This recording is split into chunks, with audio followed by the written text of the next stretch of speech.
Hello everyone, Namaste.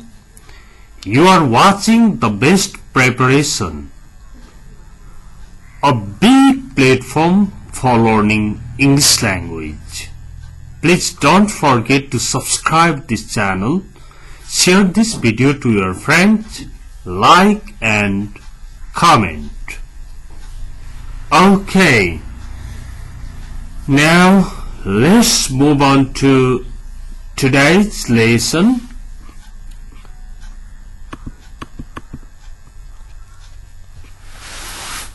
Okay, हेर्नुहोस् त simple छ तर भेराइटिज छ यसमा यस्तै खालको कुरो प्लस आस्किङ फर क्ल्यारिफिकेसन भन्ने कुरा हो आजको टपिक। यो दुईटा स्लाइडमा चाहिँ यस्तो सामान्य कुराहरू नै छ र अब तपाईले यस्तो एउटा मोर देन 900 भिडियोज भएको व्यवस्थित च्यानलमा हेरिराख्नु भएको छ, सिकिराख्नु भएको छ भने तपाईलाई म एउटा आइडिया दिन्छु। के आइडिया भन्दाखेरि नि यो त जानेकै हो भन्नु भन्दा पनि एकपल्ट मोबाइलमा रेकर्ड गर्नुहोस्, सुन्नुहोस्, फाइन नहुन्जेलसम्म गरिराख्नुहोस्। त्यसरी नै तपाईको अंग्रेजी बोल्ने बानीको विकास हुन्छ। इंग्लिश बोल्ने जुन स्पीकिङको लागि के गर्ने होला भन्नै पर्दैन। यसैलाई राम्रो नभएसम्म तपाईले रेकर्ड गर्ने, सुन्ने, फेरि रेकर्ड गर्ने गर्दा गर्दै इंग्लिश बोल्नेको बानीको विकास हुन्छ। ओके, यो चाहिँ टिप्स भन्नुहोस् है। यहाँ दुईजना साथीहरू, एउटा साथीसँग झट्ट भेट भयो। ए ले भन्यो हाय, बी ले हेलो। ए व्हाट्स अप, के छ भने जस्तै हेर्नु है। What's up, nothing much. I'm just waiting for my friend. हेर्नु त, हाय भन्यो, हेलो भन्यो अर्कोले, व्हाट्स अप भन्यो अर्कोले, के छ भन्यो, के छ भन्छौं हामी पनि। केही छैन, त्यस्तो केही छैन, साथीलाई पर्खिराखेको भन्छ नि, त्यही त हो। अब एकपल्ट हेर्नुहोस्, hi, hello, what's up, nothing much, I'm just waiting for my friend. Okay, यसलाई तपाईले पनि डेली प्रयोग गर्न सिक्नुपर्छ। नेक्स्ट, ध्यान दिनुहोस् है। कृष्णसँग भेट भयो अर्को साथीको, धेरै पछि है। हाय Krishna, how's life? How's life? How's life? Life is great. Life is great. हेर्नु है, एकदम बढिया छ, बढिया भन्छन्, त्यही बढिया वाला। Life is great, but long time no see. तर धेरै भयो नि नभेटेको त। Yes, it has been long. हो, धेरै भयो। अनि बीले पनि सोध्छ, How's your business? It's so. ठिकै। Is as usual, सधैं जस्तै। Is going smoothly, राम्रैसँग चलिराखेको छ। Is growing fast, छिट्टै बढिरहेछ। Is good, ठीक छ। ओके, फेरि हेर्नुहोस्, हाय Krishna, how's life? Life is great. But long time no see. Yes, it has been long since we met each other. हामीले एकअर्कामा भेटिकन लामो भयो, निकै लामो भइसक्यो समय भनेको. How's your business? It's so. It's going smoothly. It's okay. यो चाहिँ भयो ग्रीटिंग्स जस्तै खालको यसो भेट्दा कुरा गरिने तरिकाहरू. अब यसपछि asking for clarification. Asking for clarification.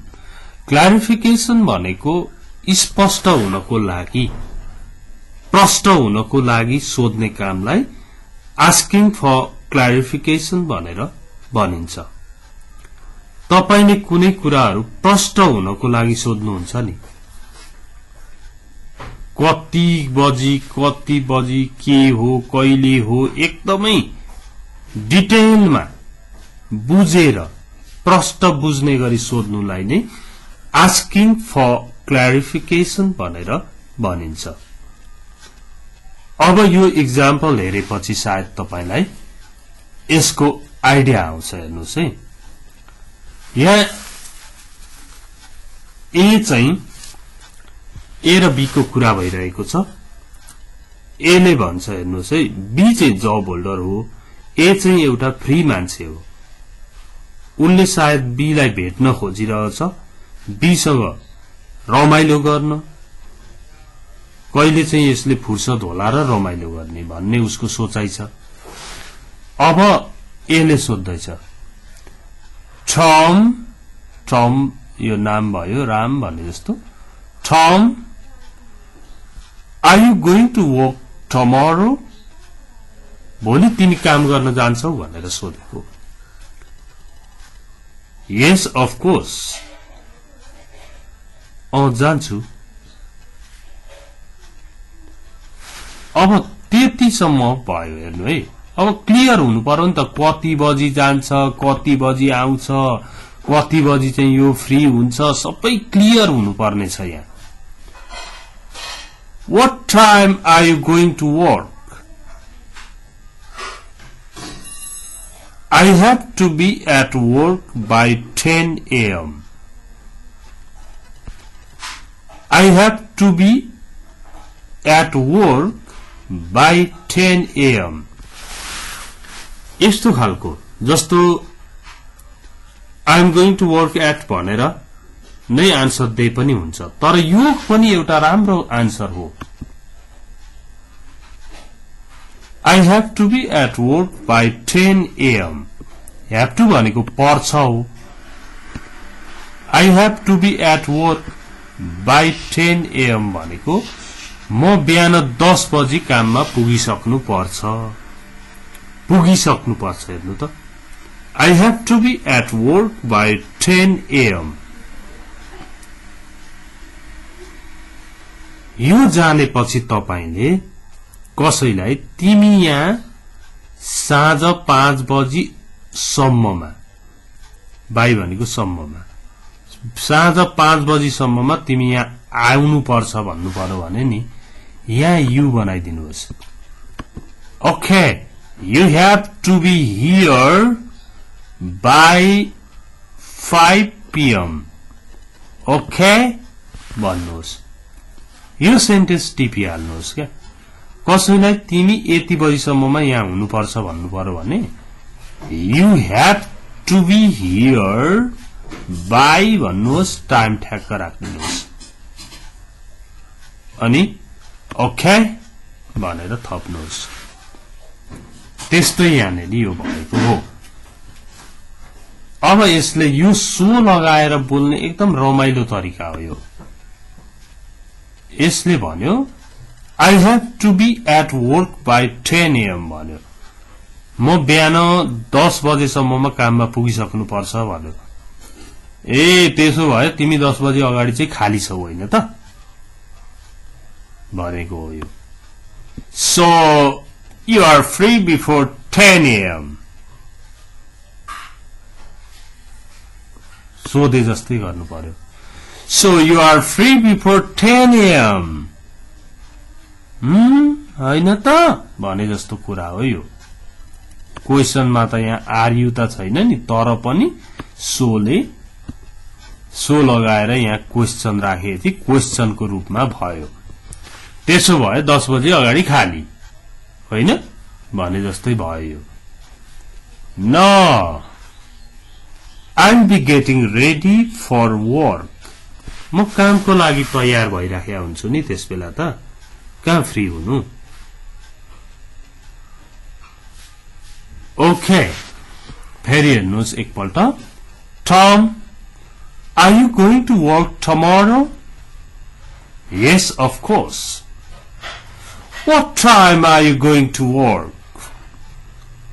I have to be at work by 10 a.m. So you are free before 10 a.m. No I'll be getting ready Okay Next हेरेपछि क्लियर हुन्छ हेर्नुहोस् है ए सरी यो गिभिङ यो चाहिँ आस्किङ फर क्लारिफिकेसन यही भइगयो डिटेलमा सोध्ने काम यो चाहिँ गिभिङ रिजन यहाँ गिभिङ रिजन पनि एउटा सिकाउन खोजिएको छ अर्को चाहिँ क्राई भनेको रुनु साउट भनेको चिच्याउनु अथवा गाली गर्नु साउट गर्नु अनि योन भनेको चाहिँ हाई हाई गर्नु हाई गर्नुलाई चाहिँ योन भनेर भनिन्छ अब यहाँ हेर्नुहोस् कोही रोइरहेको छ त्यसलाई देखाएर एले सोध्दैछ Why is he crying? उ किन रोइरहेको छ अब रिजन दिनु पर्यो नि He's crying because he's sad उ रोइरहेको छ किनकि उ स्याड छ दुखी भएको छ दुखित छ फेरि अर्कोलाई देखाएर अर्को चाहिँ गाली गरिरहेको छ जोड जोडले बोलेर कराइरहेको छ Why is he shouting?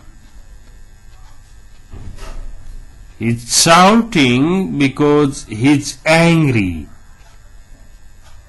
उ किन गाली गर्दैछ किन जोड जोडले कराइरहेको छ भन्दा He's shouting because he's angry. उ रिसाएको छ त्यही भएर साउटिङ गरिरहेको छ अनि तपाईले हाई गर्नुभयो सरले सोध्नुभयो Rita, why are you yawning? I'm yawning because I'm tired. I'm yawning because I'm tired. म हाई गरिरहेको छु किनकि म थाकेको छु I'm tired. Okay. हामीले केही शब्द सिक्यौं crying, shouting, yawning भनेको के हो कसरी सोध्ने र रिजन कसरी दिने त्यस्तै क्ल्यारिफिकेसन को सिक्यौं र केही ग्रीटिंग्स का कुराहरु पनि सिक्यौं यो सर्ट लेसन नै हो तर यो तपाईले यहाँ देख्नु भएको छ नि यसलाई फंक्शन भनिन्छ यस्तै function making request making order asking for clarification asking for direction giving direction यस्ता टपिक पढ्नु नै इंग्लिश को निकै राम्रो बेस बनाउनपट्टि लाग्नु हो asking for reasons र giving reasons दुईटै हो यो यिनीहरुलाई ल्याङ्ग्वेज फंक्शन्स भनेर भनिन्छ ओके अब यो तपाईले आफ्नो साथीलाई शेयर गरिदिनुहोस् है। एउटा हेल्प त गर्नुपर्छ, केही सिकेपछि हेल्प गर्नै पर्छ अरे, त्यसकारण पनि हेल्प गरिदिनु होला, शेयर गरिदिनु होला। धेरै शेयर गरिदिनु भयो छ, त्यसमा म ज्यादै खुशी छु। र नयाँ जो हुनुहुन्छ उहाँहरूले सब्स्क्राइब गर्ने, शेयर गर्नु होला र यसबाट धेरै भन्दा धेरै कुरा सिक्नपट्टि लाग्नु होला। Thanks for watching this video. See you tomorrow. Bye bye.